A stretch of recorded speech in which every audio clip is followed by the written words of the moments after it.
The village of Lumpwe lay cradled between mist-shrouded mountains, its edges brushing against a dense, ancient forest. Legends hung heavy in the air like the morning fog, stories of spirits who roamed the woods and artifacts that bound the fates of those who dared to touch them. Among these tales, none was spoken of more cautiously than the box of control, an object of both reverence and fear. It was said to hold the power to shape desires, twist hearts, and alter the destiny of anyone who sought its favor. Few had seen it, and fewer still understood the truth behind the stories. But to Suinīng, it was more than just a myth. It was a promise that perhaps, with the right knowledge, one could bend the world to their will. Suinīng was no stranger to longing. As the only daughter of the village chieftain, she lived beneath the weight of expectations. Her days were filled with rituals, duties, and the careful grooming of a future leader's wife. Yet beneath the veneer of obedience lay a restless spirit. She yearned for something beyond the ceremonies and whispered gossip of the village women. Her heart hungered for freedom, something no tradition or title could grant her. It was during the festival of new harvests, when the village burst into color and song, that she first noticed Rangvom. He was not like the other young men who circled her with practiced charm and empty praise. Where they wore fine robes and boasted of their family's wealth, Rangvom stood apart, lean and quiet, his hands rough with the marks of labor. His family had no great name to offer, only skill as hunters who fed the village through harsh winters. Yet when their eyes met across the festival grounds, something stirred. There was no polite pretense in his gaze. It held a quiet strength, steady and unyielding. Their first conversation was nothing more than an accident. Suinīng had slipped away from the crowd, drawn by the river's shimmering edge, hoping to escape the stifling attention. She did not expect to find him there, kneeling over a woven trap submerged in the shallows. Water glistened on his forearms as he worked. "You're far from the festival," she said, surprised by her own boldness. He glanced up, a flicker of amusement breaking the stillness of his face. "So are you." The simple reply caught her off guard. She had grown used to flattery and polished words. This was different, unaffected, honest. She tilted her head, curious. A hunter's work doesn't wait for celebrations. Rangvom shrugged, lifting the trap. A silver-scaled fish wriggled within. "Feasting doesn't fill itself," he said, but there was no bitterness in his tone, only a quiet pride. For reasons she could not yet name, Suinīng lingered. She asked questions about the forest, the hunt, the quiet life that stretched beyond the walls of her father's house. Rangvom answered without haste, his voice steady and warm. By the time the moon rose, laughter passed easily between them. In the days that followed, their paths crossed again and again, some meetings accidental, others by intent left unspoken. Beneath the shadow of the forest, away from the judging eyes of the village, they learned the pieces of each other no one else seemed to see. Rangvom spoke of his mother's wisdom, his father's lessons in patience, the solitude of the hunt.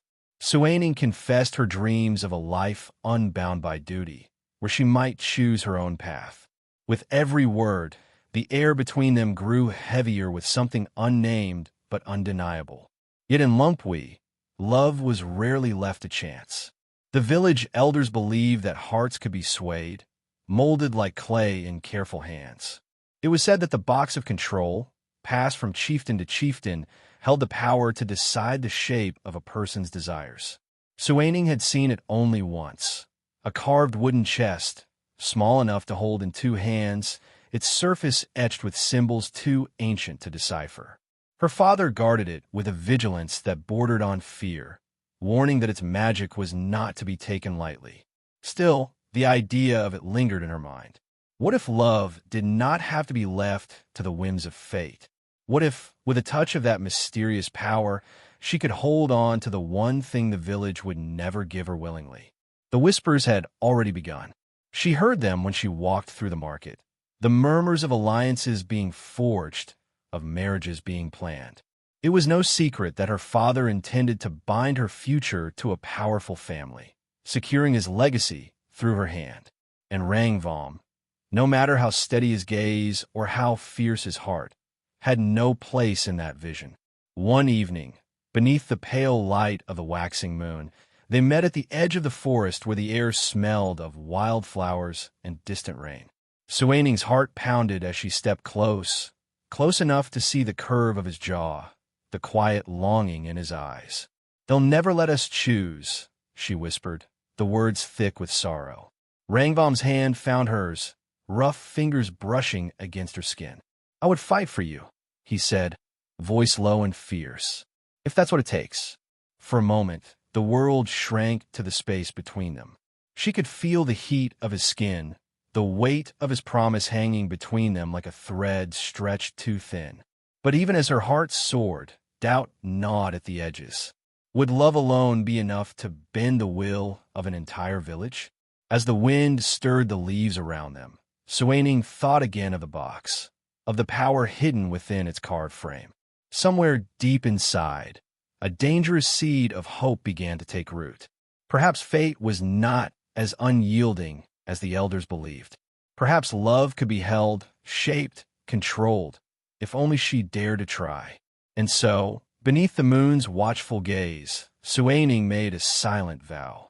She would not let the village decide the course of her heart, not while the box remained within her father's grasp. What harm, after all, could there be in seeking a little power to protect what mattered most? But some powers were never meant to be touched, and the price of control was always more than it seemed. The days that followed were a careful dance of secrecy. Beneath the watchful gaze of the village, Suinīng and Rangvom became shadows, passing glances across crowded paths, whispered words carried by the wind. What began as an innocent bond had grown into something neither of them could deny. Yet with each stolen moment, the weight of the world around them grew heavier. By day, Suinīng fulfilled her duties with practiced grace. She wove ceremonial garlands, sat through endless meetings of the village council, and smiled when the chieftain's advisors spoke of the future they had planned for her. But at night, when the village drifted into slumber, she slipped beyond the confines of her father's house. In the forest's embrace, she was not the chieftain's daughter. She was simply a girl in love. Rangvom was always there, waiting beneath the ancient fig tree where the fireflies danced. His presence was a balm to the restlessness that stirred in her heart. With him, the weight of duty faded. He spoke of the mountains beyond Lumpwi, where the sky stretched wide and no one cared for bloodlines or politics. Sometimes, Suinīng let herself imagine that world, a place where love was enough. But dreams could not silence the growing whispers in the village. The chieftain's suspicions sharpened like a blade. Suinīng felt the shift in her father's gaze, the way his questions grew heavier. Where had she been after dusk? Why did her thoughts drift when the elders spoke of her future husband? She knew the truth could never pass her lips. If he discovered the truth, if he knew about Rangvom, their love would be torn apart before it had a chance to fully bloom. One evening, as they stood beneath the moonlit canopy, Rangvom's voice broke the quiet. "We cannot hide forever," he said softly. There was no anger in his words, only a quiet ache. "Soon, they will choose a husband for you. And he faltered, the unspoken truth settling between them. Suining's throat tightened. She reached for his hand, her fingers trembling against his calloused palm. "I will not lose you," she vowed. But even as she spoke the words, the reality pressed against her chest. Love was not enough, not in a village where power dictated every choice. Her thoughts turned, as they often did, to the box of control. She had seen her father clutch it during village disputes, his decisions unyielding once the box was consulted. Some believed the box was nothing but a relic, a symbol of authority, but others claimed its magic could bend the heart's will. What if, she wondered, the box could do more than resolve quarrels? What if it could ensure that her heart and Rangvom's remained bound together? The temptation grew stronger with each passing day. She began to study her father's movements, noting when he left the council chamber where the box was kept. It would be dangerous. If she were caught, there would be no forgiveness, but the thought of a life without Rangvom terrified her more than the risk. One night, As the monsoon winds swept through the village, she made her decision. The air was heavy with the scent of rain when she met Rangvom beneath the fig tree. His dark hair was damp, clinging to his brow, and concern shadowed his face. "What is it?" he asked, sensing her unease. "I found a way," she whispered. "A way to keep us together." She hesitated, then spoke the words that had haunted her thoughts. "The box, my father's box, it has power. If we use it, no one will be able to tear us apart." For a moment, silence stretched between them, broken only by the distant rumble of thunder. Rangvom's expression darkened. "Suinīng, no," he said, his voice rough. "The box is not meant for us. You know the stories. Power like that always demands a price." "I'm willing to pay it," she said, her heart pounding. "I will not let them take you from me." His hand cupped her cheek, his touch warm despite the rain. "And if it changes us? If it costs more than we understand?" Suinīng closed her eyes, leaning into his touch. She did not know what the price might be, but she knew the pain of losing him would be far worse. "Trust me," she whispered. "I cannot lose you." A heavy sigh escaped him, but he did not pull away. "If this is the path you choose," he said, "then I will walk it with you, no matter what comes." The decision bound them together more tightly than any vow. Over the next days, they moved with quiet purpose. Suinīng watched for the moments when her father was occupied, mapping every step between her chamber and the locked council room. Rangvom prepared the tools they would need to open the ancient box, a task easier imagined than done. Finally, the night arrived. The village lay wrapped in silence as Suinīng slipped from her home, heart thundering in her chest. Rangvom waited in the shadows, his presence steady and sure. Together, they crossed the empty courtyard, their footsteps swallowed by the rain-soaked earth. At the council chamber's door, Suinīng knelt, fingers trembling as she worked the lock. For a breathless moment, nothing happened. Then, with a soft click, the door creaked open. The box rested on a pedestal at the room's center, its surface glowing faintly in the moonlight. It was smaller than she remembered, carved from dark wood, its lid etched with symbols that pulsed faintly. Suinīng's hands shook as she lifted it, feeling the hum of power beneath her fingers. She thought of all they had risked, all they stood to lose. This was their only hope. Rangvom stood beside her, his voice low and steady. "Whatever happens," he said, "we face it together." With a final breath, Suinīng opened the box. A cold wind swept through the chamber, carrying with it a strange, whispering voice. The air grew heavy, and a pale mist coiled from the box's heart, swirling around them. For an instant, Suinīng felt the weight of countless desires pressed against her. Loves lost, choices remade, fates twisted. Deep inside, something ancient stirred, and nothing, she knew, would ever be the same again. The moment Suinīng opened the box, the air shifted. A cold wind spiraled through the chamber, carrying whispers too faint to understand. The mist curling from the box felt alive, coiling around her wrists, brushing against Rangvom's skin like a ghost's touch. For an instant, everything was still. Then, without warning, a jolt surged through her fingers, as though the box recognized her desire and answered in kind. A shimmer spread across the room, and visions bloomed within the mist. Suinīng gasped. She saw herself in a distant future, standing beside Rangvom, their hands intertwined. Their love was real, unbroken. Yet the vision shifted, darkening. The village lay in ruin, crops withered under a blackened sky, and the faces of the people she had known were twisted in grief. Somewhere deep inside, she felt the box tug at her heart, urging her to choose. "We should stop." Rangvom's voice cut through the thick air. His hand tightened around hers, pulling her back from the lure of the magic. This is not meant for us." But Suinīng couldn't let go. Not now. Not when the box promised a way to keep him. "I can make them accept us," she whispered, her breath shallow. "I can make them see what we are." Without waiting for his reply, she pressed her fingers against the box's heart. The mist pulsed, and the symbols flared with a brilliant golden light. In the pit of her stomach, she felt something break free. At first, nothing seemed to change. The box fell silent, its glow fading to a dull warmth beneath her palms. She turned to Rangvom, relief rising in her chest. But then a distant scream pierced the night air. They froze. Another cry followed, then another. The village, moments ago steeped in silence, trembled with the sound of fear. Suining's heart pounded as she stumbled toward the door, Rangvom close behind. Outside, chaos bloomed. Fires flickered unnaturally along the village's edge, tongues of flame dancing without wood or spark. The river that had once flowed steadily through Lungwi was dry, its bed cracked and empty. Villagers poured into the streets, their faces pale with panic. This wasn't supposed to happen, Suinīng murmured, horror twisting in her chest.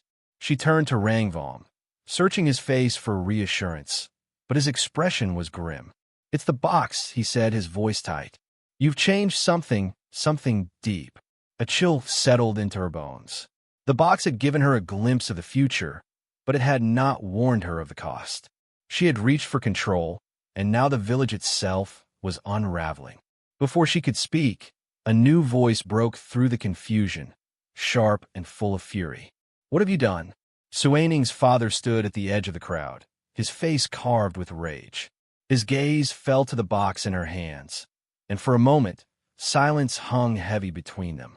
When he spoke again, his voice was colder than the wind sweeping through the village. "You dare to touch the box." Fear tightened around Suining's throat. She had always known the risk, but nothing had prepared her for the weight of his anger. Her voice faltered. "I only wanted to defy me," he snapped, stepping closer. "You have unleashed powers you do not understand." "And for what?" "For him." His eyes flicked to Rangvom, heavy with contempt. "A hunter's son?" Rangvom's fists clenched at his sides, but he remained silent. Suinīng moved closer to him, defiance flaring through her fear. "I love him," she said quietly, "and I will not let you tear us apart." Her father's expression darkened. "Love is not enough to protect this village." His voice echoed across the square, drawing the attention of the frightened villagers. "Because of your selfishness, our home is falling to ruin." The crowd murmured, uncertainty twisting into anger. Suining's heart pounded as she realized how easily they could turn against her, how fragile her place in their world had always been.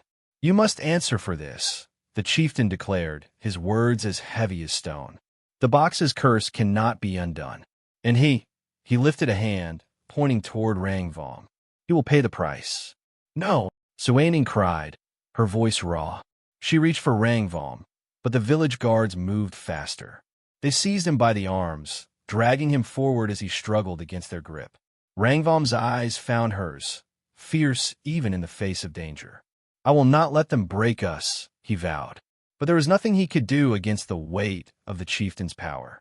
Suining's breath came in ragged gasps. This was not how it was supposed to be. The box was meant to bind them together, not tear them apart. Desperation clawed at her chest as she turned to her father. "Please," she begged, her voice shaking. "If punishment is needed, let be mine. I open the box. I'll pay the price." For a heartbeat, the chieftain's face softened. But when he spoke, his words were without mercy. "You made your choice, Suinīng." And so did he. With a single nod, he sealed their fate. Banish him. Let the forest decide whether he lives or dies. The world tilted beneath her feet. She lunged toward Rangvom, tears burning her eyes. "No, please, father, don't." Rangvom strained against the guards, his voice raw with fury. "I will come back for you," he swore. "Nothing will keep me from you." But his promise was swallowed by the roar of the villagers as they dragged him toward the forest's edge. Suinīng fell to her knees, helpless against the storm she had unleashed. As the mist faded from the air and the box grew cold in her hands, a terrible truth settled within her.